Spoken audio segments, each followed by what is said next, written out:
Bonjour à tous, j'espère que vous allez bien. Aujourd'hui, on se retrouve pour une vidéo qui va parler de littérature, mais pas que. On avait déjà mélangé la littérature et le cinéma pour la vidéo qui nous parle des chefs-d'œuvre qui ont inspiré le studio Ghibli. Et aujourd'hui, on se retrouve pour mélanger littérature, cinéma et surtout musique. Pour ça, j'ai choisi de partir sur l'univers d'un artiste que vous connaissez peut-être déjà, et sûrement d'ailleurs, puisqu'il s'agit du fameux Alpha One. Je regarde les deux premiers Rambo, je regarde pas le 3. Ces négros savent, ils ne font pas le poids. Mentionner mon nom, ça, ils n'ont pas le droit. Pour resituer un petit peu Alpha One, on n'est pas là pour faire sa bio, mais c'est quand même un rappeur parisien qui a publié plusieurs EP en solo avant de proposer son premier album, Une main lave l'autre. Et le projet le plus récent sur lequel il s'illustre, ça va être la Don Dada Mixtape, qui est un projet un petit peu plus collectif, malgré le fait qu'il soit complètement omniprésent sur les morceaux, puisqu'il s'illustre quand même sur plus de 13 morceaux de l'album. Alpha One, en bref, c'est un rappeur qui est connu pour le soin qu'il apporte à ses textes, pour la technique qu'il a réussi à développer et de laquelle plein d'autres artistes s'inspirent. Mais il est aussi très connu pour son attitude à contre-courant vis-à-vis de l'industrie musicale et plus largement de tout ce qu'il considère assez mainstream. Leur musique, c'est du bruit qui me dérange comme le voisin quand il tape sa meuf. C'est vraiment un artiste qui cherche à faire sa musique avant tout. Peu importe que ça plaise, peu importe que ça fonctionne ou pas, et c'est aussi ça qui rend assez intéressant ces textes à décortiquer. Et là vous allez me dire, ok, c'est quoi le rapport avec le cinéma, c'est quoi le rapport avec la littérature? Eh bien les amis, le rapport avec le cinéma et la littérature, c'est toutes les ambiances qu'il arrive à créer, toutes les références qu'il monopolise dans ses textes, et en particulier, aujourd'hui, on se concentre sur le thème de la dystopie. Avant de se lancer, on rappelle que la dystopie, c'est un genre de fiction qui va se placer dans un univers particulièrement sombre, au bord de l'effondrement et du chaos, et qui va avoir pour but de dénoncer un univers tout aussi sombre, mais pas du tout imaginaire, puisqu'il s'agit d'une autre. L'idée à travers la dystopie, ça va être quand même un minimum de pointu du doigt, de mettre en avant des défauts de la société. C'est comme une forme de caricature, en fait, au sens littéral. Ça essaye d'imaginer dans quel chaos on pourrait être plongé si les pires défauts de la société étaient extrapolés. Et cette petite définition, elle est importante pour la suite, puisqu'on va pas se contenter de citer les références que Alpha One mobilise dans ses textes pour faire parler de la dystopie et pour créer toute cette ambiance autour de son univers. Mais on va vraiment essayer de voir comment il s'en inspire justement pour créer un monde qui lui est propre et un monde qui lui ressemble. Bref, on est parti pour voir tout ça.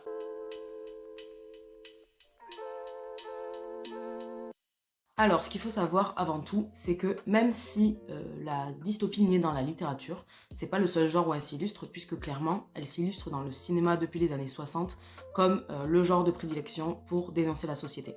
D'ailleurs, vous le savez sûrement, les cinéastes, ils adorent dénoncer la société, comme les rappeurs, donc vous voyez le lien. Dans la discographie d'Alpha One, justement, le cinéma, il a une importance capitale. On voit qu'il s'en inspire dans pratiquement chacun de ses sons. Et d'ailleurs, la dystopie, elle ressort vraiment pas mal, ce qui m'arrange un petit peu.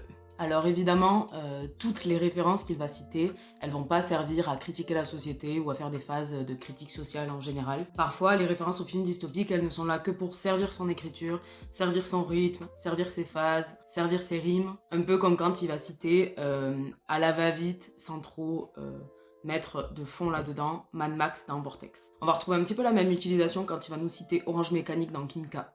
J'avais plus de pèse, pas de quoi me payer un jus de pêche. Yeux ouverts, Orange Mécanique. Dans trop long, faut que range mécanique. En fait, ce qu'il se contente de faire, c'est d'évoquer une des scènes du film qui est quand même assez phare et qui met des images dans la tête de tous ceux qui ont pu le voir, et honnêtement, ça marche quand même assez bien. Parfois, il faut aussi bien un petit peu d'ego trip, et ces références, elles servent surtout à le saucer un petit peu. En fait, il s'en sert un petit peu comme un moyen de se différencier des autres, comme un moyen de montrer qu'il est le meilleur. Un petit peu comme quand il cite le 5e élément dans Danse Sale pour dire qu'il est le meilleur et que tous les rappeurs de toutes les générations s'inspirent forcément de son rap et de sa technique. Ramène du type et des membres, 5e élément, j'ai le multipass. Je m'invite partout comme la TGSI. Je suis officiel depuis TDSI. Ils ont tous développé les mêmes styles, j'enseigne aux anciens et aux BBMC. Par contre, il y a d'autres références qui sont bien plus détaillées et desquelles on peut parler un petit peu plus profondément, comme je pense aux multiples références à Matrix, qui est quand même l'un des films phares de la dystopie et de l'anticipation. D'ailleurs, pour la petite anecdote, ce film il est inspiré d'une série de livres, mais pour ça on en parlera une prochaine fois. Pour faire un très court résumé sans spoil, Matrix, c'est un monde dans lequel les limites entre le réel et l'artificiel sont complètement brouillées. On va nous parler de intelligence artificielle, de pouvoir, d'aliénation, et on va aussi nous parler de perte du libre arbitre, et c'est pourquoi ce film est très souvent cité dans le rap d'Alpha One, mais également dans le rap de plein d'autres rappeurs. Ce que j'aime particulièrement quand il mobilise Matrix pour ses paroles, c'est qu'il va s'en servir pour critiquer de manière générale le monde qui l'entoure. Et ici, tout cet imaginaire sert clairement à critiquer ou à remettre en cause le régime qui est en place. On n'est pas non plus sur du Marx ou du Bourdieu, mais j'avoue que ça donne quand même une autre dimension à son utilisation, notamment quand il en parle dans De 0 à 100. La France est au ralenti comme Keanu Reeves quand il esquive les balles. Je suis le néo de cette matrice, crois pas que je blague ma mère. Après, il faut pas non plus se méprendre, il n'est pas complètement déphasé, il comprend très bien qu'il est intégré à 100% à la société et même à l'industrie musicale qu'il dénonce. Pour autant, en fait, ça l'empêche pas du tout de répéter que l'État, les médias et l'industrie à laquelle il est intégré est pourri jusqu'à la moelle. Dans Philippe Lingot, il insinue même qu'au contraire, s'il est sur le devant de la scène médiatique, il s'en servira pour porter sa voix qui est un petit peu à contre-courant, comme on a pu le dire. Je fais pas le comique ou le Malcolm X. Je rédige ma chronique dans le régime macronique. Enfant matrixé par Chris Cross, maintenant je suis matrixé par les bruits de coffre. D'ailleurs, il va assez loin dans son refus de se conformer à l'industrie musicale, au commerce de la culture et à l'industrie du rap de manière générale, puisqu'il ne va défendre ses positions, puisqu'il ne va défendre sa voix qu'à travers ses textes et rien d'autre. Depuis des années, il a une sorte de refus d'apparaître dans les médias qu'il considère comme corrompus. C'est clair qu'au niveau stratégie commerciale, je pense qu'on a vu mieux et je pense qu'on a vu plus logique. Pourtant, avec lui, en fait, ça fonctionne complètement. Et je pense qu'en fait, ce qui marche vraiment bien, c'est qu'il en a pas grand-chose à faire de tout l'aspect commercial de la musique. En fait, ça va donner une sorte de valeur ajoutée à ses textes qui deviennent la seule et unique manière de le comprendre et de comprendre ses motivations. Ça ajoute ce qu'on pourrait dire comme une sorte de mystère autour de ce personnage. Et au final, ça va pousser les gens à s'intéresser beaucoup plus à lui, et lui, ça lui permet de s'écarter de cet aspect de l'industrie musicale qu'il peut pas blairer. Et c'est là-dedans que ça devient cool de regrouper Alpha One et la dystopie, puisqu'on est sur une utilisation du genre qui est complètement justifiée, et voire même logique au final quand on y pense. J'apprends à différencier l'homme et le diable. Je prends la vie comme elle vient. Moi je ne vote pas vu que le diable a déjà gagné. Évidemment, la dystopie, elle s'arrête pas sur les références cinématographiques, et heureusement, parce qu'on est quand même sur une chaîne qui parle de livres. Et pour continuer un petit peu sur cette lancée, on va essayer de s'intéresser à la toute première dystopie qui n'ait jamais été écrite.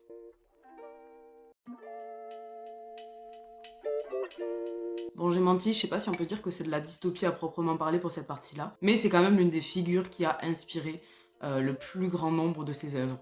Et qu'est-ce qui a inspiré les œuvres de dystopie qui nous parlent de chaos et d'effondrement ?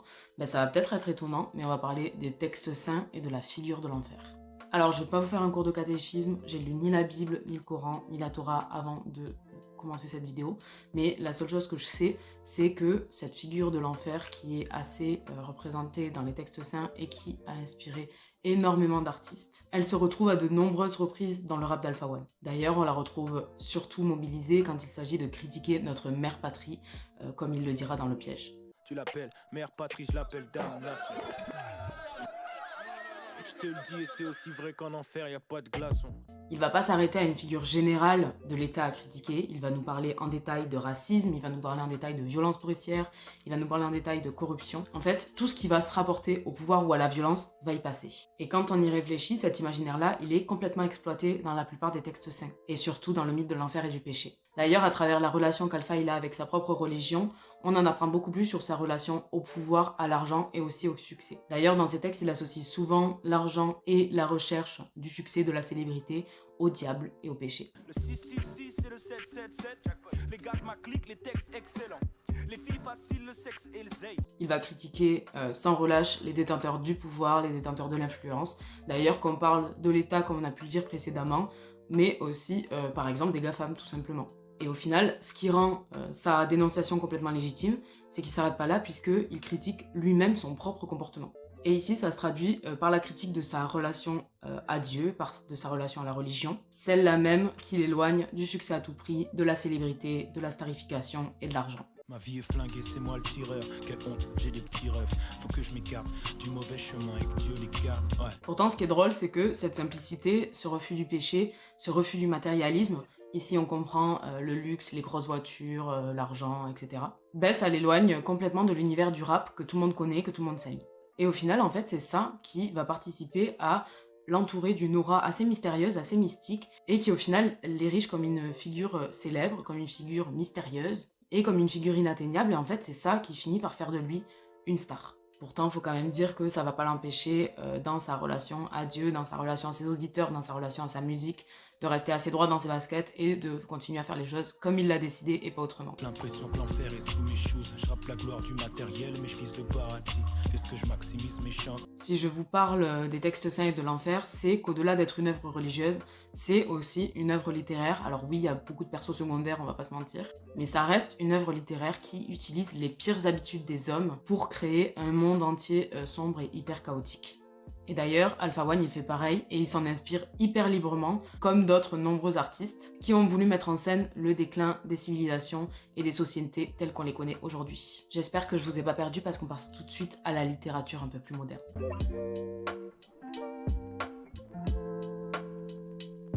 On en arrive enfin au cœur du débat, c'est pour ça que cette vidéo existe, pour un unique morceau qui regroupe les 3 références les plus classiques de la dystopie littéraire.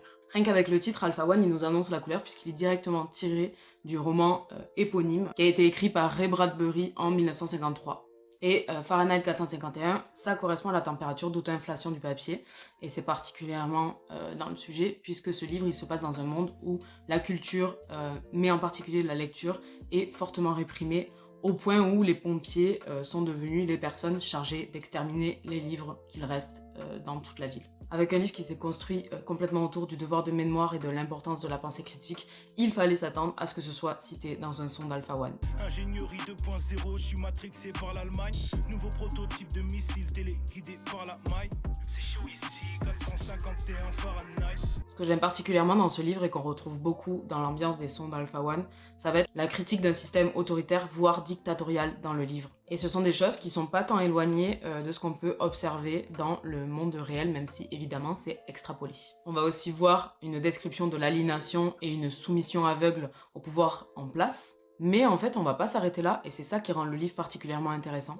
Moi là où je trouve que le livre prend tout son sens, ça va être dans l'esprit contestataire qu'ils mettent en place et l'espoir d'une possible révolution qui est tapie dans l'ombre et qui ne demande qu'un petit coup de pouce pour se déclarer. J'en dis pas plus, je veux pas spoiler, mais ce livre, il vaut le coup d'être lu, voire même relu, vis-à-vis de tout ce qui se passe en France, notamment actuellement. La France a des problèmes, long à énumérer. Loi du travail, c'est l'esclavage rémunéré. En allant un petit peu plus loin dans le morceau, il arrive à citer un autre classique de la dystopie, de manière assez timide, on va pas se mentir, puisqu'il nous parle du meilleur des mondes, écrit par Aldous Huxley en 1932. Je pense que des 3 livres que je vais vous présenter aujourd'hui, c'est peut-être celui qui m'a le moins touché, mais ça n'enlève rien à l'impact qu'il a eu dans le genre de manière générale. Dans ce livre, les maladies, elles ont complètement été éradiquées, les effets de la vieillesse, ils ont été stoppés, les naissances sont complètement contrôlées, et les enfants se voient formatés très tôt pour leur futur rôle social. Et c'est justement cet hyper-contrôle qui va être critiqué et dénoncé, un hyper-contrôle qui est détenu par l'élite dirigeante, et à ce point de l'analyse, on comprend très bien que c'est une thématique récurrente dans les sons d'Alpha One. Facebook, Google, Uber, règne en maître. Nos enfants seront fichés avant naître. Moi, si j'ai moins accroché à celui-là, c'est peut-être à cause du style.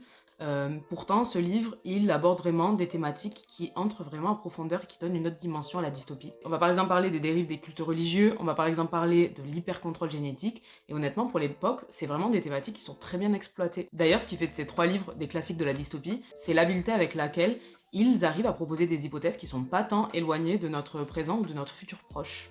Et pour boucler la boucle, dans le même couplet, on aura droit à une très belle référence de 1984, écrite par George Orwell, en 1949. 1984, diable, j'ai même peur des ombres. 451 Fahrenheit, c'est 232 Celsius. Et là où je trouve que c'est hyper intéressant de terminer par 1984, c'est que pour moi, c'est celui des 3 qui se rapproche le plus de problématiques sociales qu'on vit actuellement. Puisque dans ce livre, clairement, on va parler d'écart de classe, on va parler de contrôle de la pensée critique, de contrôle des médias et de montée en puissance de régimes totalitaires. Dans ce livre, en fait, on se retrouve dans un monde en guerre, dans lequel Big Brother, c'est une sorte d'intelligence artificielle, de technologie de pointe, peut espionner les personnes jusque dans leur foyer, voire même on se demande parfois s'il peut pas aller jusque dans leur conscience. Je pense que c'est celui des 3 que je préfère.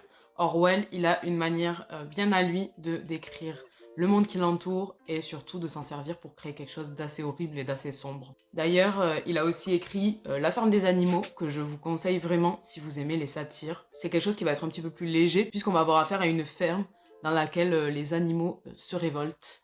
Et j'avoue que c'est écrit d'une main de maître et que c'est encore plus petit, donc encore plus facile à lire. En bref, vous l'aurez sûrement compris, si toutes ces références, elles sont particulièrement intéressantes à décortiquer dans les musiques d'Alpha One, c'est justement que ce ne sont pas de simples références qui sont balancées un petit peu à tort et à travers. Moi, je trouve que c'est là que se retrouve toute la richesse de l'écriture d'Alpha One, puisqu'il maîtrise à la perfection ses textes et surtout leur sens. Si ça va suffit à vous donner envie d'aller lire tous ces livres, moi je sais pas ce qu'il vous faut parce que ça m'a donné envie même de les relire encore une fois.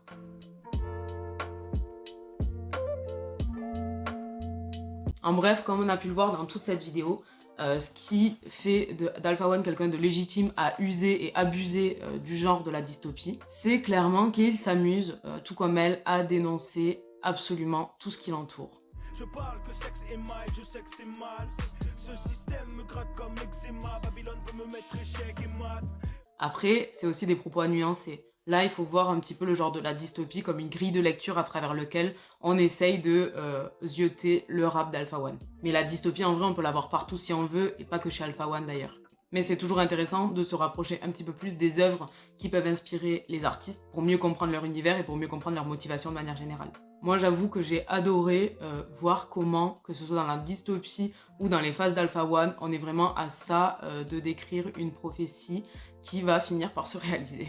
Moi, j'ai aimé voir comment Alpha One, il s'imprègne du genre de la dystopie, et j'ai aussi aimé voir à quel point on est à chaque fois à un fil de donner raison à leur prophétie. Dans les textes d'Alpha, comme dans les livres d'Orwell, de Bradbury et d'Huxley, on utilise toute la merde qu'il y a autour pour faire de l'art, et ça, je trouve que c'est très très chaud. Ils sont pas captés que le système veut juste leur mettre au fond.